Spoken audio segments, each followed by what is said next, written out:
భగవద్గీత 329వ రోజు 21వ శ్లోకం. అవ్యక్తో అక్షర ఇత్యుక్తః తమాహుః పరమాం గతిం యం ప్రాప్యన నివర్తంతే తద్ధామ పరమం మమ.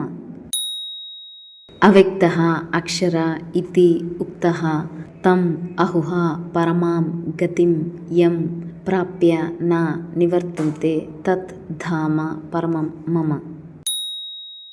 అవ్యక్తః అవ్యక్తుడు, అక్షరః అవినాశి, ఇతి అని ఉక్తః చెప్పబడిన తం ఆ పరమాత్మను, పరమాం ఉత్తమమైన గతిం స్థానముగా, అహుః చెప్పుచున్నారు. యం దేనిని ప్రాప్య పొంది, నా నివర్తంతే తిరిగిరారో, తత్ అట్టి మమ నా యొక్క ధామ స్థానము పరమం శ్రేష్టమైనది.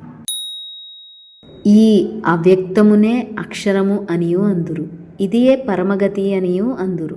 ఈ సనాతన అవ్యక్తమును అనగా నా పరంధామమును చేరిన వారు మరలా తిరిగిరారు. This unmanifested is called the imperishable akshara. This is known as the supreme destination, Paramagati. Those who reach this eternal unmanifested, which is my supreme abode, never return to this mortal world.